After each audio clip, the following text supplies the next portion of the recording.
Bonjour à toutes et à tous, bienvenue pour ce tirage du mois d'avril. On va regarder vos énergies générales par signe astro. On va voir un petit peu dans quelle énergie vous êtes, ce que vous attendez de ce mois, ce qui va vous aider, ce qui va peut-être être à travailler, quels conseils vous donne le tarot, qu'est-ce qui se passe dans votre vie pro, dans votre vie relationnelle, dans votre vie intérieure et comment vous sortez de ce mois d'avril. Alors bien sûr, ça va rester une approche générale. Il est évident que tout le monde ne va pas se retrouver dans le tirage, donc prenez uniquement si ça fait écho à ce que vous vivez.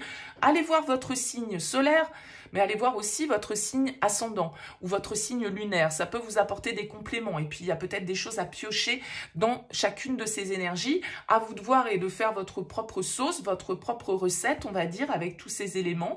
Et puis, si ça ne vous parle pas, ça ne vous parle pas, il n'y a pas de souci. C'est que le message n'est pas pour vous, aucun problème. Si vous souhaitez qu'on échange ensemble, je propose des guidances personnalisées. Vous avez mon mail qui apparaît en bas de cette vidéo, lililataro@yahoo.com. Je fais toujours une approche préalable avant la première consultation pour voir si je cerne bien votre situation actuelle.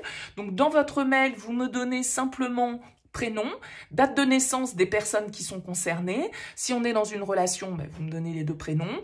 Vous me précisez juste si c'est sentimental, si c'est financier, si c'est professionnel. Ne me posez pas de questions et ne me donnez pas d'éléments sur la situation actuelle.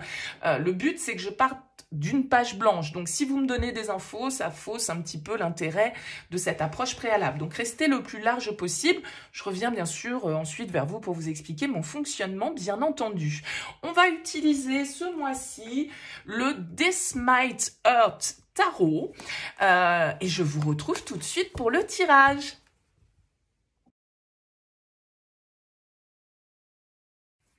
Bienvenue les béliers pour les énergies de ce mois d'avril. Alors, pour vous, pas mal d'arcanes majeures quand même. On a l'empereur ici dans votre objectif. On a le magicien en force, la roue de fortune en conseil et le chariot dans votre vie relationnelle. Donc, on a quand même 4 arcanes majeures qui ressortent ici.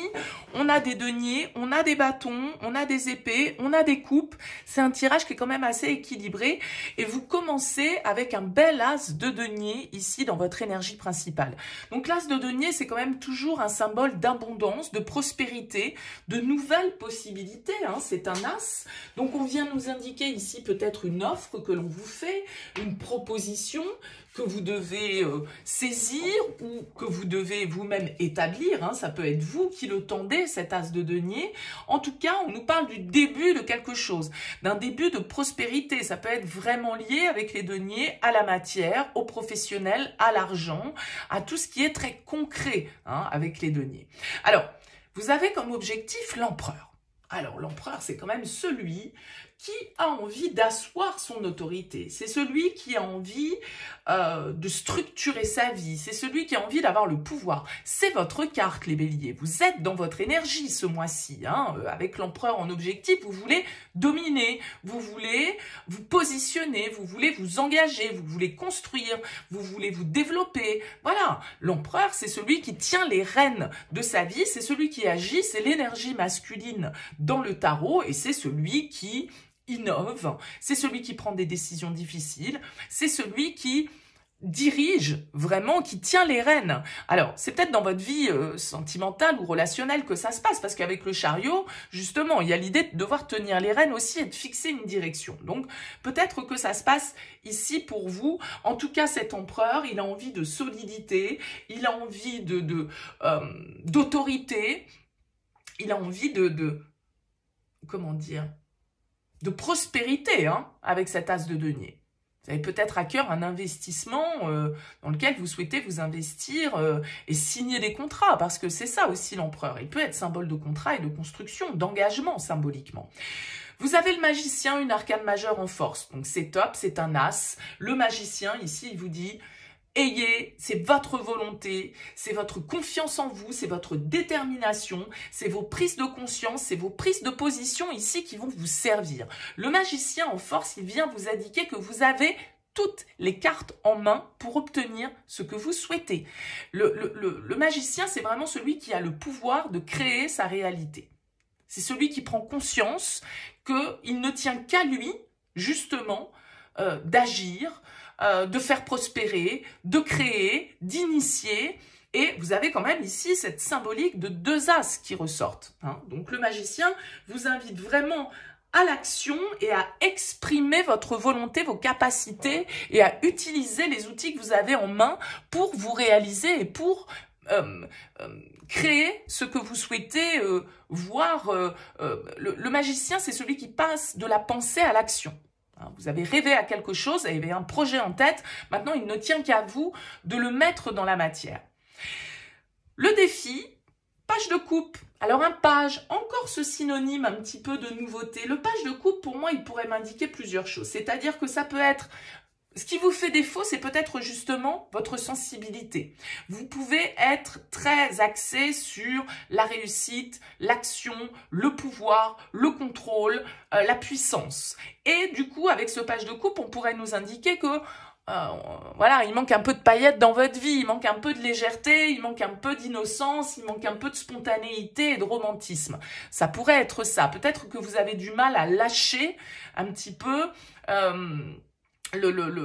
l'aspect émotionnel. Ça pourrait être aussi, pour certains, parce qu'on a quand même le 6 de coupe qui ressort et qui peut faire allusion à l'enfance ou à l'enfant. Le page de coupe, ça peut être aussi l'enfant. Alors, est-ce que voilà, vous avez des projets de carrière, vous avez des projets d'investissement, mais que voilà, vos enfants sont un peu, non pas un frein, mais en tout cas ne vont peut-être pas dans le même sens, ou en tout cas, vous avez un petit peu une forme d'attachement qui, l'aspect émotionnel vient vous retenir peut-être. Alors ça peut être parce que vous ne laissez pas place aux émotions, ou au contraire parce que vous laissez trop de place à l'émotionnel, à l'attachement au passé, à votre enfance ou à vos enfants d'une manière ou d'une autre. Vous voyez comment ça fait écho dans votre vie.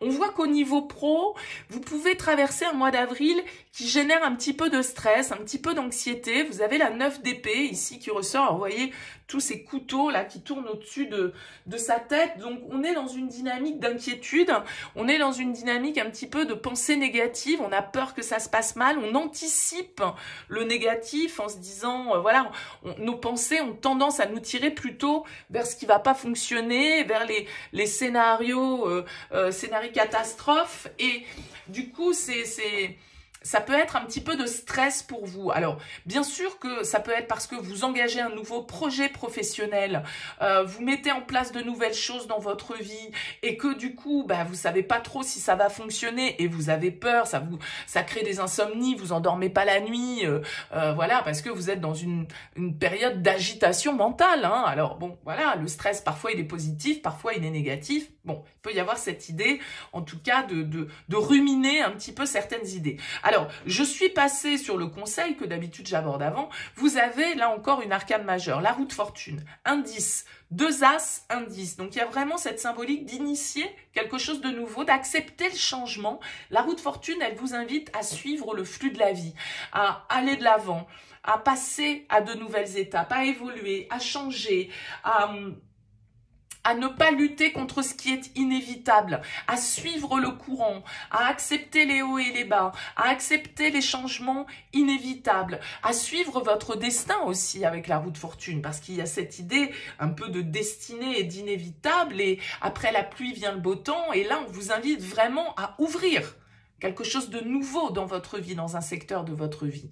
Je le disais, ça peut être relationnel, ça peut être un déménagement, hein, ça peut être lié à votre famille ici, peut-être que vous avez envie, je sais pas moi, de déménager, de changer de lieu de vie, et que voilà, vos enfants ils freinent un petit peu parce que ils sont attachés à leurs copains d'école, ils sont attachés à ceci, à cela, et vous avez envie d'aller de l'avant, vous avez envie de foncer, vous avez envie de découvrir autre chose. Le chariot, il peut vraiment nous parler d'un élan, d'un voyage, d'un déplacement, d'une envie de partir, d'avoir un objectif ici en tête que l'on veut conquérir. Donc ça se passe peut-être dans votre vie personnelle, pas forcément sentimentale, mais personnelle pour vous, hein, tout simplement.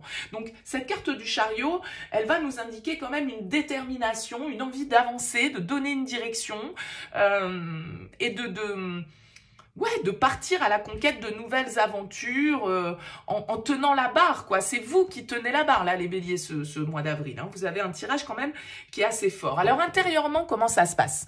Intérieurement, on a la 9 de bâton. Alors, la 9 de bâton, elle va nous dire que peut-être vous êtes un petit peu en surcharge, d'accord? Au niveau énergétique, vous avez peut-être beaucoup de choses à faire hein, avec tout ce qui se passe, ce stress, ce déplacement, peut-être un déménagement, un voyage à organiser, un nouveau départ que vous souhaitez initier, bon. Et en même temps, l'émotionnel qui peut un petit peu nous faire défaut. Donc, avec ce 9 de bâton, on va nous parler pas de surcharge, mais en tout cas d'une charge. Vous voyez, il est harassé, il est au travail, il n'arrête pas, il a écrit beaucoup de choses, il recommence, il est acharné un petit peu sur sa tâche, mais la 9 de bâton, c'est aussi une carte un petit peu d'épuisement. Donc, on peut y voir ici intérieurement avec cette carte une forme de préparation. Vous êtes en train de vous préparer, vous êtes déterminé en tout cas hein, avec ce 9 de bâton à aller jusqu'au bout parce que le 9 de bâton il tient bon. Il est fatigué soit, il a déjà peut-être essuyé des revers, des refus, des épreuves, mais il tient bon. Voilà, il recommence. Et il ne lâche pas. Donc, il y a une forme de détermination qui ressort. Et je dirais encore plus avec ce cavalier de bâton qui ressort en fin de tirage pour nous indiquer ce vers quoi vous allez. Vous êtes vraiment dans des énergies de feu et d'action, les béliers. Vous êtes dans votre période anniversaire et là, vous allez initier certaines choses, vous allez initier des changements, vous allez suivre votre instinct, vous allez aller de l'avant. Le cavalier de bâton, c'est le conquérant, c'est celui qui est impétueux, c'est celui qui est passionné, c'est celui qui est impatient, c'est celui qui fonce, vous voyez, il est symbolisé sur une moto. Donc voilà, il n'est pas à pied, hein, le cavalier de bâton, il fonce à toute allure, il est passionné, il est... ouais, peut-être impulsif, mais en tout cas, il est à fond. Il y va à fond. Parfois, il va trop vite, mais j'ai l'impression quand même qu'on vous invite au changement, qu'on vous invite à donner une impulsion, qu'on vous invite à évoluer, qu'on vous invite à agir, à utiliser vos capacités, vos outils, vos ressources pour manifester ce que vous souhaitez. N'ayez pas peur ici, peut-être pour certains d'entre vous, de rêver tout simplement. Le valet de coupe, il va nous indiquer que vous allez devoir laisser aller le cœur. Peut-être que c'est quelqu'un du passé qui revient pour vous de loin avec le chariot, quelqu'un qui était éloigné, que vous revoyez lors d'un déplacement, que sais-je. Il y a cette histoire de mouvement. Et le 6 de coupe, ça peut être les réminiscences du passé. Ça peut être quelqu'un que vous connaissez déjà. Et ici, vous pourriez, pour certains, devoir justement lâcher un petit peu les rênes et vous laisser aller à rêver peut-être et vous laisser porter par vos désirs. Parce que, en tout cas, c'est ce que fait le cavalier de bâton. Il n'est pas dans la réflexion, il n'est pas dans... Non, il est dans l'action. C'est bon, j'ai envie de ça, j'y vais, je fonce. Donc peut-être un signe de feu en face de vous, hein, également, les béliers, parce qu'on a quand même une énergie assez forte dans ce domaine-là. On a la carte du chariot qui pourrait nous parler, pourquoi pas, et avec ces cartes de coupe d'un signe du cancer. Bon, à vous de voir un petit peu en tout cas comment ça vous parle. N'hésitez pas, laissez-moi un petit mot, un commentaire sous cette vidéo pour me dire comment ça vous aura parlé. C'est toujours intéressant pour moi d'avoir vos retours. Merci pour votre écoute, à bientôt.